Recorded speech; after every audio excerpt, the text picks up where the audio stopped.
दशम स्कंद द्वारिका लीला 95तम अध्याय। श्री शुकवाच कहती राजा शुण कृष्ण चरित देई मन पूर्वे जे सरस्वती तीरे मिली सकल द्विजवरे यज्ञ करवा विचारिले भृगुଙ୍କୁ चाहि आज्ञा देले ब्रह्मा श्रीहरि पंचानन ए तीनि मध्ये जे प्रधान चिन्ह ताहाକୁ आस तुम्बे यज्ञ रे बरिवाक आंबे विप्रमानक वाक्य शुणी बेगे चलिले भृगु मुनि ब्रह्माक सभारे मिलिले सत्वरे तांकु प्रणमिले तीन पड़ी हेले तुनि देखि कोपिले पद्मजोनि ता देखि भृगु कर जोड़ी नाना विनय स्तुति पढ़ी तोष जन्माई ताहांकर सेठारु जाई मुनिवर शिव भुवने कैलासे हरसे मिली हर पासे जाऊ ताहांक बाम भागे ता देखि शंकर विरागे चूल हस्ते मारिबाकु गमते भृगु देखि तांकु स्तुति वचने तोष करी सेठारु गले तपचारी वैकुंठरे जाई मिली देखिले प्रभु वनमाळी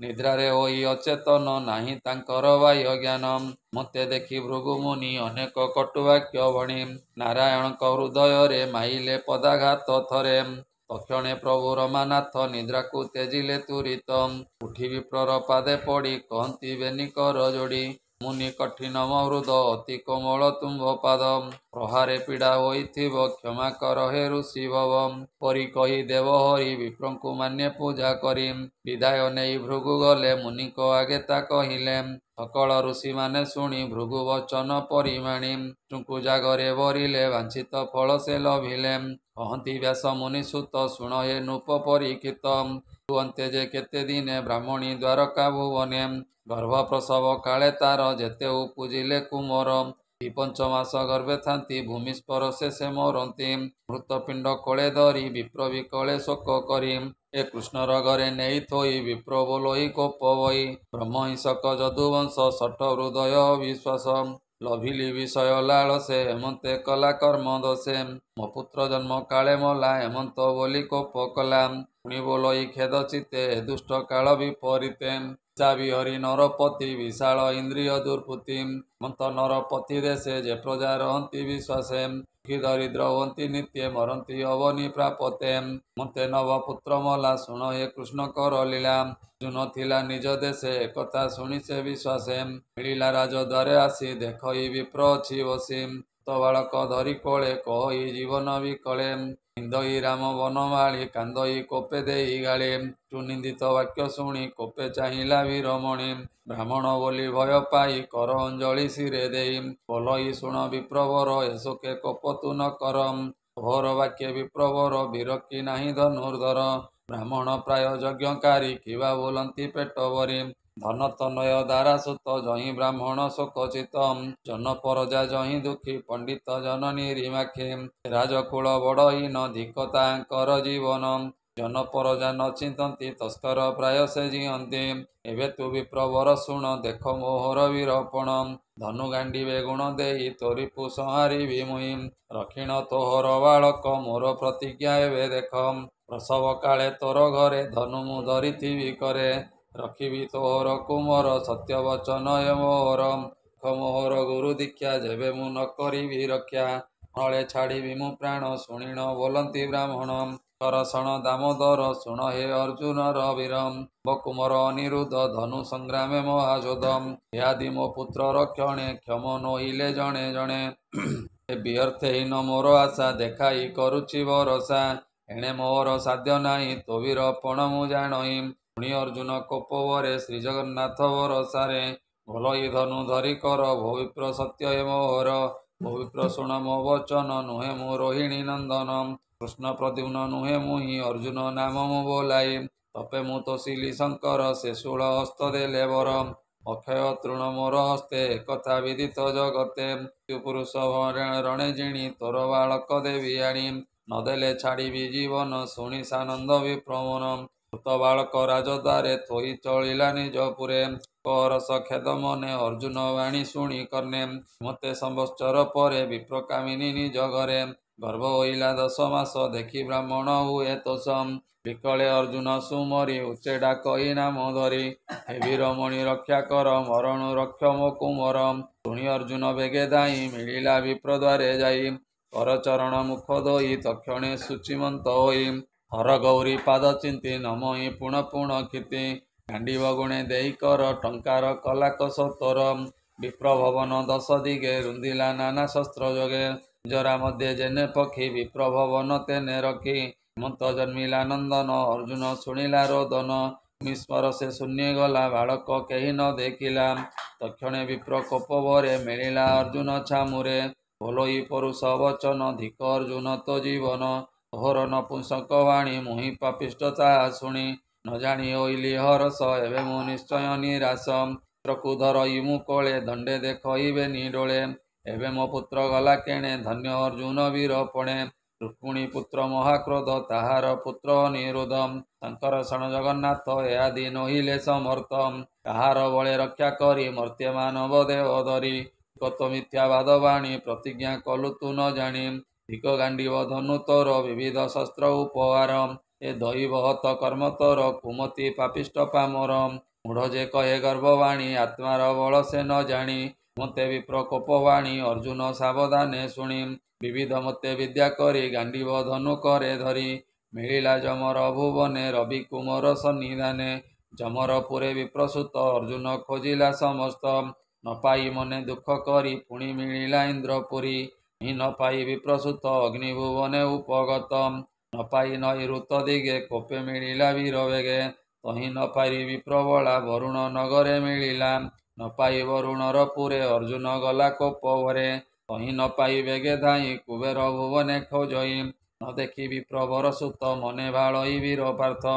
ତକ୍ଷଣେ ନିଜ ବିଦ୍ୟା ବଳେ ଖୋଜିଲା ଶପଥ ପାତାଳେ। ନ ପାଇ ନାଗ ଲୋକ ତଳେ ପୁଣି ଉଠିଲା ଅନ୍ତରାଳେ। ସେ ଶପଥ ପୁର ଗଲା ବିପ୍ରକୁ ମୋର ନ ଦେଖିଲା। ଧନୁ ଖଡ଼ଗ ଧରି କରେ ମିଳିଲା ପୁଣି ବିପ୍ରଦାରେ। ଜ୍ଞାଭଙ୍ଗେ ବୀରମଣି ଅଗ୍ନି ଜାଳିଲା ବେଗେ ଆଣି। ଅନଳ ଜଳଇ ପ୍ରଚଣ୍ଡେ ଲୋକ ଗହଳ ରାଜଦଣ୍ଡେ। ଗୋବିନ୍ଦ ଶୁଣି ନିଜ ପୁରେ ମିଳିଲେ ଅର୍ଜୁନ ଛାମୁରେ। ବୃହୁଦ ଭାବେ ନରହରି ବୋଲନ୍ତି ବେନି ଭୁଜ ଧରି। କହେ ମନୁଷ୍ୟ ଶରୀର ଦେବେ ଦୁର୍ଲଭ ମୋକ୍ଷ ଦ୍ୱାର। ଏ ଦେହେ ଚଉବର୍ଗ ସାଧି ସେ ଦେହେ ହୋଇ ଅପରାଧୀ। ଏ ଦେହ ନାସିବୁ କେମନ୍ତେ ସତ୍ୟ ବଚନ ଭଗ୍ନ ଅର୍ଥେ। ମୁଁ ଆଜ ଦେଖାଇବି ନେଇ ବିପ୍ର ବାଳକ ସର୍ବେ ଜହିଁ। ଆତ୍ମାକୁ ଆପଣେ ସଞ୍ଚଇ ଶୁଣ ପାଣ୍ଡବ ବୀରବର। ଆତ୍ମାକୁ ଆପଣେ ସଞ୍ଚର ଶୁଣ ପାଣ୍ଡବ ବୀରବର। ତୋର ମହିମା ଏ ଜଗତେ ମୁହିଁ ସ୍ଥାପିବି ଦୃଢ଼ ମତେ। ଯାବତ ଥାଏ ମେଦିନୀ ତୋର ନିର୍ମଳ ଯଶ ଘେନି। ଏମତେ ଅର୍ଜୁନକୁ କହି ଦାରୁକ କୃଷ୍ଣ ଆଜ୍ଞା ପାଏ। ଉତ୍ତମ ସେ ସାଜି ରଥ ଦାରୁକ କହେ ଯୋଡ଼ି ହସ୍ତ। ତକ୍ଷଣେ ପ୍ରଭୁ ଚକ୍ରଧର ଧରି ଅର୍ଜୁନ ବାମ କର। ରଥେ ବିଜୟ ନରହରି ଆନନ୍ଦେ ଶଙ୍ଖନାଦ କରି। ପଶ୍ଚିମ ଦିଗେ ରଥ ବାହି ଚଳାନ୍ତେ ନ ଦେଖିଲେ କେହି। ଶପଥ ସିନ୍ଧୁ ସାତ ଦୀପ ବେଗେ ମିଳିଲେ ଶୂନ୍ୟ ରୂପ। ଋଷି କାନନ ଭୂମି ଜିଣି ଅର୍ଜୁନ ସଙ୍ଗେ ଚକ୍ର ପାଣି। ଏ ଜିଣିଲେ ଲୋକାଲୋକ ଦେଶ ଘୋର ଅନ୍ଧକାରେ ପ୍ରବେଶ। ରଥେ ଯୋଚିଲେ ଅସୋଚାରି ଅନ୍ଧାରେ ପଥ ନ ବିଚାରି। ଦିଗ ନ ଜାଣି ବ୍ରହ୍ମଗତି ତା ଦେଖି କମଳାର ପତି। ଚକ୍ର ଯେ ଥିଲା କୃଷ୍ଣ ଭୁଜେ ସହସ୍ର ଆଦିତ୍ୟର ତେଜେ। ଅଗ୍ରେ ପେଶିଲେ ଦାମୋଦର ଧ୍ୱଂସିଲା ଘୋର ଅନ୍ଧକାର। ଏ ରାମକ ଦଣ୍ଡ ବାଣ ଜେନେ ତେଜେ ବିହରେ ରୂପ ଶୂନ୍ୟେ। ଚକ୍ରାନୁପଥେ ଦ୍ୱାର ବାଜେ ନିଜ ପରମ ଜ୍ୟୋତି ତେଜେ। ତମ ନାସିଲେ କୃଷ୍ଣ ପଥେ ଦେଖି ଅର୍ଜୁନ ଭୟ ଚିତେ। ହସ୍ତେ ବୁଝିଲେ ବେନି ଆଖି ପଥେ ଅଦ୍ଭୁତ ତମ ଦେଖି। ମୋତେ ଗଲେ ତମ ଜିଣି ରଥେ ଅର୍ଜୁନ ଚକ୍ର ପାଣି। ଦିଶିଲା ଘୋର ଅନ୍ଧକାର ଦେଖି ଅଦ୍ଭୁତ ଚକ୍ରଧର।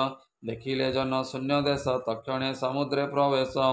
ପବନ ଯୋଗେ ଉର୍ମିଗଣ ଦିଶନ୍ତି ଶରୀରେ ଭୂଷଣ। ସେ ଜଳ ମଧ୍ୟ ଯାଇ ପଶି ଦେଖିଲେ ଦିବ୍ୟ ତେଜୋ ରାଶି। କିଭା ଉପମା ଦେବି ମୁହିଁ ମନ ବଚନେ କହି ନୋହି। ସହସ୍ରମଣି ସ୍ତମ୍ଭ ସାଜେ ସୁଗନ୍ଧ ଅଧିକ ବିରାଜେ। ଏ ଶୁଦ୍ଧ ସୁବର୍ଣ୍ଣ ସିଂହାସନ ଦେଖି ନିଶ୍ଚୟ କରେ ମନ। ଆନନ୍ଦମୟ ଯୋଗେଶ୍ୱର ଅଦ୍ଭୁତ ରୂପ ଭୟଙ୍କର। ସହସ୍ର ଫଣା ମଣି ସାଜେ ଅଶେଷ ମଣି ସେ ବିରାଜେ। ନିର୍ଗୁଣ ବିରାଜଇ ଜ୍ୟୋତି ଉତ୍କଟ ନୟନେ ଦେଖନ୍ତି। ବେନି ସହସ୍ର ଜିହ୍ୱା ଶୋଏ ସୁଶୁଭର ସେ ଅଭ୍ର ପ୍ରାୟେ। ତାର ଉପରେ ଦିବ୍ୟ ରୂପୀ ଦୃଢ଼ ଆସନେ ମହାସୁଖୀ। ମହାନୁଭାବେ ଅନୁପମ ସୁନ୍ଦର ପୁରୁଷ ଉତ୍ତମ। ନୀଳଜିମୁତ ଦେହ ଜଳି ପୀତ ବସନ ବନମାଳୀ। ପ୍ରସନ୍ନ ବଦନ ସୁନ୍ଦର ବେନି ଲୋଚନ ଶୋକାକର। ପ୍ରସନ୍ନ ବଦନ ସୁନ୍ଦର ବେନି ଲୋଚନ ଶୋଭାକର। କିରୀଟ ଶିଖେ କୋଟି ତେଜେ ଅମୂଲ୍ୟ ମଣିଗଣ ସାଜେ। ଏ କପାଳେ କିରୀଟ ଉଜ୍ଜଳ ଶ୍ରବଣେ ମକର କୁଣ୍ଡଳ।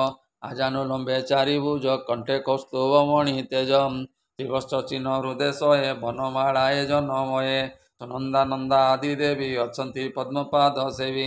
ଶଙ୍ଖ କମଳ ଚକ୍ର ଗଦା ଚତୁର ଭୁଜରେ ସର୍ବଦା ଯୋ ମୂର୍ତ୍ତି ଧରି ପାଶେ ସେବନ୍ତି ଭକ୍ତଙ୍କ ବିଶ୍ୱାସେ କମଳା ଆଦି ସର୍ବଦେବୀ ବାମ ଦକ୍ଷିଣେଛନ୍ତି ସେବି ବ୍ରହ୍ମା ଶଙ୍କର ଆଦି ଯେତେ ଅଷ୍ଟଲୋକ ପାଳ ସହିତେ ବ୍ରହ୍ମାଦି ଦେବଙ୍କ ଭକତି ଦେଖି ସମ୍ଭ୍ରମେ ଯଦୁପତି ପରମାତ୍ମା ପଦ ଯୁଗେ କୃଷ୍ଣ ବନ୍ଦିଲେ ପ୍ରିୟ ଭାବେ କୃଷ୍ଣକୁ ଦେଖି ବିଷ୍ଣୁ ତ ସେ ବୋଲନ୍ତି ପରମ ରସେ ବେ ନର ନାରାୟଣ ଭାରାନି ବାରେ ଦେବଗଣ କ୍ଷୀର ଜଳଧି ତଟେ ପୁଣି ରହିଲ ଯୋଗ ଲୟ ଜ୍ଞାନୀ ଏ ଆତ୍ମାରୁ ତୁମ୍ଭକୁ ଭିଆଇ ମର୍ତ୍ତ୍ୟ ମାନବ ଦେହ ବହି ତୁମ୍ଭକୁ କଲୁ ଅବତାର ଖଣ୍ଡିଲ ଅବନୀର ଭାର ସଂସାରୁ ଇନ୍ଦ୍ରିୟ ଲାଳସେ ଦେ ନ ମିଳିଲେ ପାଶ ଏଣୁ ମୁଁ ଚିତ୍ତେ କୋପ କରି ଆଣିଲି ବିପ୍ରସୂତ ହରି ଦେଖିବା ପାଇଁ ତୁମ୍ଭ ରୂପ ହସି କହନ୍ତି ପଦ୍ମମୁଖ ବେହେଁ ବିଳମ୍ବ ନ କର ଏମନ୍ତ କହି ଚକ୍ରଧର ପଛେ ଯେ ବିପ୍ରସୂତ ଥିଲେ କୃଷ୍ଣର ନିକଟେ ମିଳିଲେ ଦେଖି ସାନନ୍ଦ ଚକ୍ର ପାଣି ଅର୍ଜୁନ ତୁଲେ ତାକୁ ଆଣି